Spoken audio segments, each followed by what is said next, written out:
Hello, and welcome to Verifying Trigonometric Identities.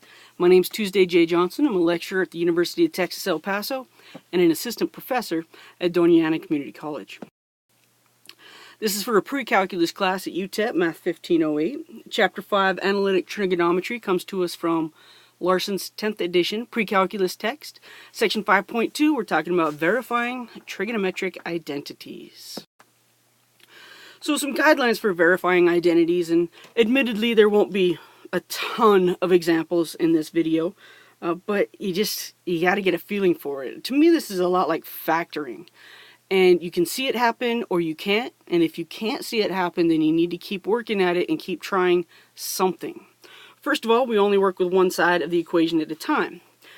It's often better to work with the more complicated side first, but that's not always the technique we use, but oftentimes. You will never, ever cross the equal sign while verifying. We're not going to add or subtract to both sides. We're not going to multiply or divide on both sides. Nothing like that. We're verifying. So we want to prove that these are equal. By moving across the equal sign, we're assuming they're equal, and we cannot assume what it is we're trying to prove. So keep the left hand on the left side, the right hand stuff on the right side. So we're going to look for opportunities to factor an expression, add fractions, square a binomial, or create monomial denominators. We can also look for opportunities to use the fundamental identities. Take a look at the side you're not working with and see what's in the final expression. If you see a sine squared over there, sine squared of x, you might be thinking, hey, there's a Pythagorean identity. Maybe a reciprocal or quotient identity. Sines and cosines pair up well, both in pre-calculus and in calculus, as do secants and tangents, and cosecants and cotangents go well together, so if necessary. If the preceding guidelines don't help, just put everything in terms of sine and cosine, and do the grunt work. It really comes down to just simplifying fractions and clearing denominators and doing what you need to do. And sines and cosines will always work because we can always write the other four in terms of sine and cosine. The most important thing is to always try something. Doing nothing will never lead you in the right direction. Try something, because paths that lead to dead ends can provide insights. So let's give this a shot. So let's verify that the secant of y times the cosine of y equals 1. So I'm going to start with the left-hand side. Definitely more complicated than 1. So secant of y times the cosine of y. And I see here, secant is the reciprocal of cosine, so I use a reciprocal identity. Replace secant of y with 1 over cosine of y, still multiplying by our cosine of y. When we multiply fractions, remember everything has a denominator of 1 if you want to make it a fraction. So when multiplying fractions, we'll multiply straight across. This gives us cosine y over cosine y, which is 1. Hey, look at that. We're at our right-hand side. Didn't move anything across the equal sign. Didn't do anything fancy. So in number 2, I have cosine squared beta minus sine squared beta. And as soon as I see squareds, I'm thinking of Pythagorean identities. But which one do I replace? And that's when I'll look over here to the right side and see that I want my answer to be in terms of cosine squared of beta. This tells me that I should probably try to eliminate the sine squared of beta. And since the sine squared of beta plus the cosine squared of beta equals 1, I could replace sine squared of beta with 1 minus the cosine squared of beta. I had a subtraction in front of the sign, so I subtract this difference. And subtracting this difference, I'm going to distribute my negative 1. My negative 1. So negative times 1 is a negative 1. Negative times a negative cosine squared beta gives me a plus cosine squared beta, but look what we have. We have a cosine squared beta and a cosine squared beta, which is 2 cosine squared betas minus 1, our right-hand side. So knowing where we're going helps us determine how to get there.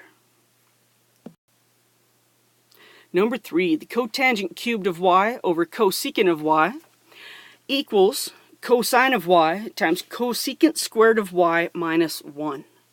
Now, to me, the left-hand side is more complicated. It's a fraction, it has a third power. I should call that a rational expression, but you know what I mean. But I don't know what to do with that. No idea. So instead, I work with the right-hand side. Because on the right-hand side, I have cosine of y, and cosine of y is cool. I could just keep that there.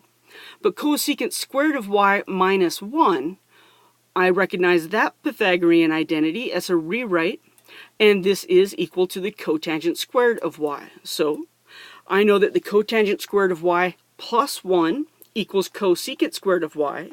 Therefore, cosecant squared of y minus 1 will equal cotangent squared.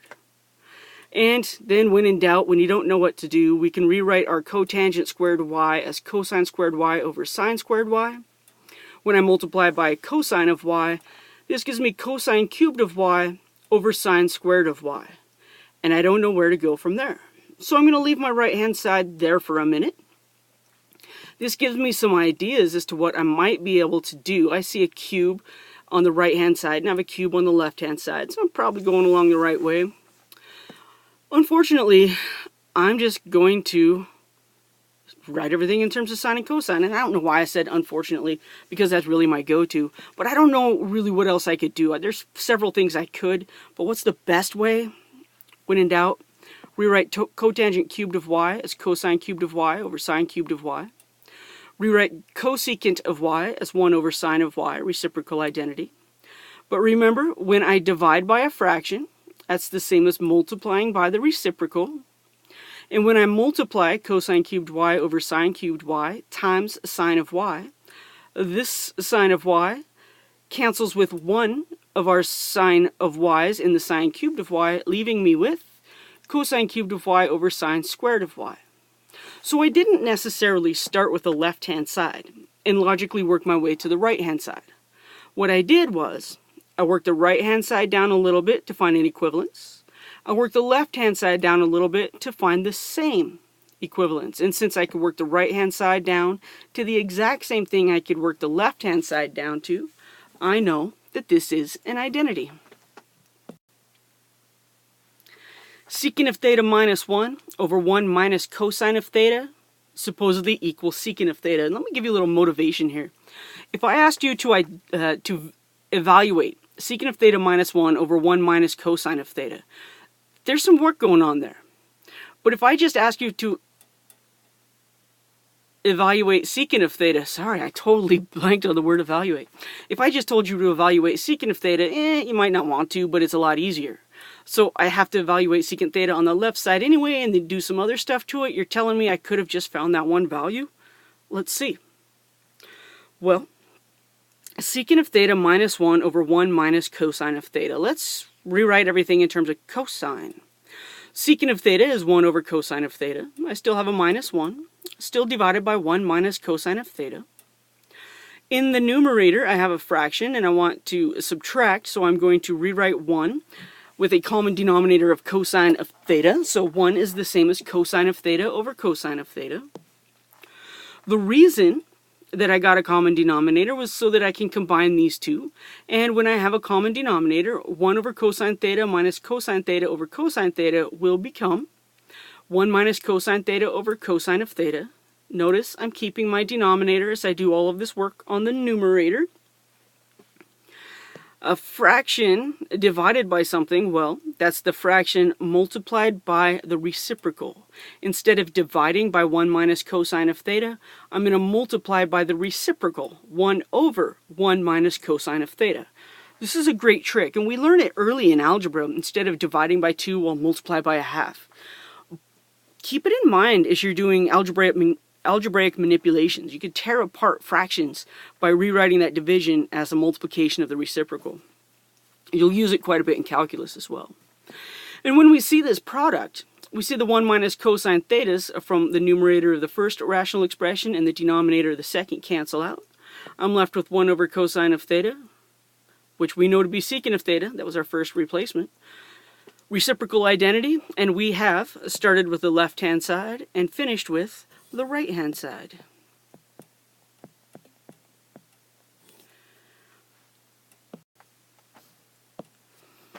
What about secant of x minus cosine of x equals sine of x tangent of x? Now, which one's more complicated? Is a product or is a difference more complicated? And it kind of depends on who you are. So what I'm going to do is I'm going to start with the left-hand side and I'm going to do some stuff. Let's see what that stuff is. A secant of x and a cosine of x. There's not much I could do with cosine of x, so let's rewrite secant of x as a reciprocal identity. That's 1 over cosine of x. If I have 1 over cosine of x minus cosine of x, right, the left side, I am going to rewrite that so that they both have a denominator of cosine of x, which means I'm going to multiply cosine of x times 1, and the form of 1 I choose is cosine of x over cosine of x. This will give me 1 over cosine of x, my secant, minus, and then instead of cosine, that's cosine squared of x over the cosine of x. You can see that if you simplify, but don't forget sometimes we want to build it up so we can get that common denominator. Common denominator, I can combine my numerators. 1 minus cosine squared of x all over cosine of x. That's just screaming Pythagorean identity right there. Sine squared of x plus cosine squared of x equals 1. So 1 minus cosine squared of x is equal to sine squared of x. And I have sine squared of x over the cosine of x. Not much more I could do with that. I could probably pull it apart, but I choose instead to go to the right-hand side. And looking at the right-hand side, I have a goal in mind. I'm going to rewrite sine of x tangent of x as the sine of x times a sine of x over cosine of x using a quotient identity. And when I multiply, that sine of x times sine of x is sine squared of x, denominator of cosine of x, and I have simplified both the left-hand side and the right-hand side to the same value, having never crossed the equal sign, and therefore I know this is an identity. Last example, and sometimes these are kind of quick, kind of easy. Let it be easy when it can be. If we're looking at tangent of x times the cotangent of x divided by the cosine of x, and I tell you that's the same as secant of x, here's why. All right, let's verify that. Tangent of x and cotangent of x, I know these are reciprocals of each other. So I'm going to replace cotangent of x with 1 over tangent of x. Tangent of x times 1 over tangent of x, that's the same as tangent of x divided by tangent of x, which is 1. My denominator is cosine of x. Well, what's 1 over cosine of x? That's the reciprocal identity of the secant of x. Well, look at that. We're already finished. So it can look complicated, but it can have a really straightforward verification. I could have instead replaced tangent with 1 over cotangent, same results. I could have rewritten both tangent and cotangent in terms of sine and cosine. Many different ways we could go about verifying identities. I could put 10 people in a room and they could all have 10 different correct answers in showing me how to start with the left-hand side and simplify it down to the right-hand side. So that's verifying identities. For those of you in my class or in any of the UTEP pre-calculus classes, I guarantee a verify the identities is going to be on your exam. I'll be very disappointed if it's not. I'll get over it, but I'd be disappointed. Thanks for listening.